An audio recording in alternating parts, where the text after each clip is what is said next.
మరి ఈరోజు గత 3 రోజుల నుంచి తెలంగాణ వ్యాప్తంగా విపరీతంగా చర్చ జరుగుతూ ఉన్నది.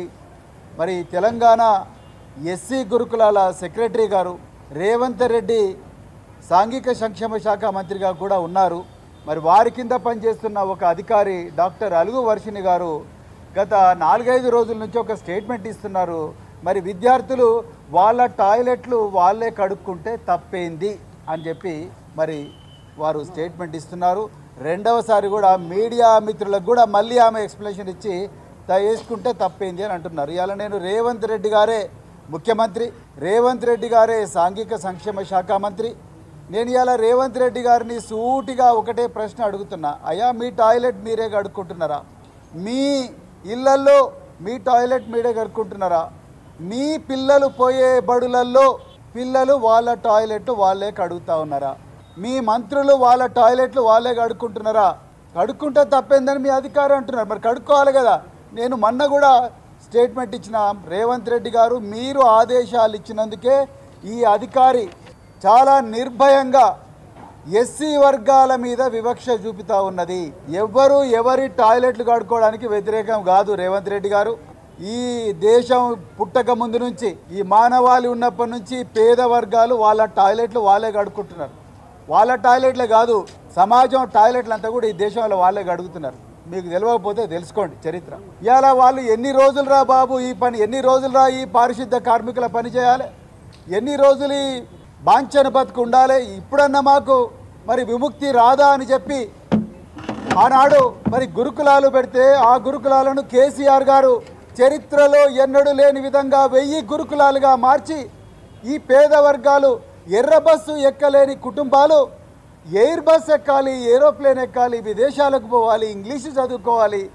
ఉన్నోళ్ళ పిల్లలే కాదు, పేదోళ్ళ పిల్లలు కూడా కంప్యూటర్ ఇంజనీర్లు కావాలి, డాక్టర్లు కావాలి, కలెక్టర్లు కావాలి, ఐపీఎస్లు కావాలి, ఐఏఎస్లు కావాలి, సినిమా యాక్టర్లు కావాలి అని చెప్పి వీళ్ళ కోసం ప్రత్యేకమైన పాఠశాలలు 1000 దాకా పెంచితే, వీళ్ళందరికీ సన్నబియ్యంతో అన్నం పెడితే, వీళ్ళందరినీ ప్రపంచ స్థాయిలో తీసుకపోతే ఇలా కన్నుగుట్టి వివక్షతోని ఒకవైపేమో మీరే అందరికన్నా పెద్ద మాదిగా నేనే అంటారు, అందరికన్నా పెద్ద మాల నేనే అంటారు, నాకన్నా పెద్ద మాదిగా ఎవరు లేరంటారు, దళితుల ఇళ్లల్లో పండుకున్నా అని చెప్పి యాక్షన్ చేస్తారు, నా ఎంబడి జెండాలు పట్టుకొని తిరిగిందంత దళితులే అంటారు. మళ్ళా ఇంకోవైపు నోటితో నవ్వి నొసటితో వెక్కరించినట్టుగా మీరు ఇలా మీ అధికారితోని ఇలా మీరు నిర్భయంగా నిస్సిగ్గుగా చాలా అవమానకరమైన స్టేట్మెంట్లు ఇప్పిస్తున్నారు. నేను ఒక్కటే ప్రశ్న అడుగుతున్నా, మీ టాయిలెట్ మీరు కడుక్కున్నారా? ఇవాళ మీ మంత్రులు కడుక్కున్నారా? మీ ఐఏఎస్ ఆఫీసర్లు కడుక్కున్నారా? మీ పిల్లలు పోయే బడులలో వాళ్ళ టాయిలెట్లు వాళ్ళే కడుక్కుంటున్నారా? అన్ని ప్రయోగాలు మా పిల్లల మీదనే ఎందుకు చేస్తున్నారు? ఈ పేద పిల్లల మీదనే ఎందుకు చేస్తున్నారు?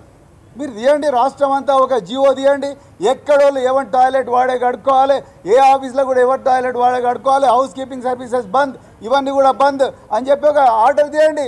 నువ్వు కూడా మరి చీపురు కట్ట పట్టుకొని బకెట్ పట్టుకొని ఈ టాయిలెట్ కడుక్కో రేవంత్ రెడ్డి, మీ అధికారులతో కడిగించు, ఆ ఫోటోలు మీడియాతో షేర్ చేయి. నువ్వు ముందు మీ ఇంట్లో సంస్కరణలు స్టార్ట్ చేసి అప్పుడు మా పేదల ఇళ్ళకి రా.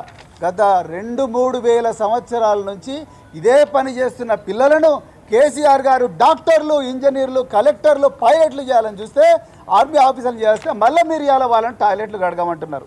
ఇందుకోసమేనా నీకు ఓట్లేసింది? 1 కాదు 2 కాదు 2 సంవత్సరాల నుంచి ఈ ఎస్సీ గురుకులాలను గోస ఉంచుకుంటున్నారు. ఎందుకయ్యా రేవంత్ రెడ్డి నీకు ఎస్సీలు అంటే అంత కక్ష? ఏ గురుకులాలు కూడా ఇంత గందరగోళం జరుగుతలేదు. పొద్దున్న లేచినప్పటి నుంచి వాళ్ళ తల్లిదండ్రులందరూ కూడా కూలి చేసుకునేటోళ్ళు, వీళ్ళందరూ కూలి పనులు పోయేటోళ్ళు, వాచ్మెన్ పనులు చేసుకునేటోళ్ళు, సెక్యూరిటీ గార్డ్ పని చేసుకునేటోళ్ళు, క్యాబ్లలో డ్రైవర్ పని చేసుకునేటోళ్ళు. వీళ్ళు వాళ్ళని వదిలిపెట్టుకొని స్కూళ్ళ చుట్టూ, ఆఫీసుల చుట్టూ తిరుగుతున్నారు. ఎందుకు ఈ అధికారి మీ అలుగు వర్షిణి గారికి వీళ్ళంటే అంత కోపం అండి?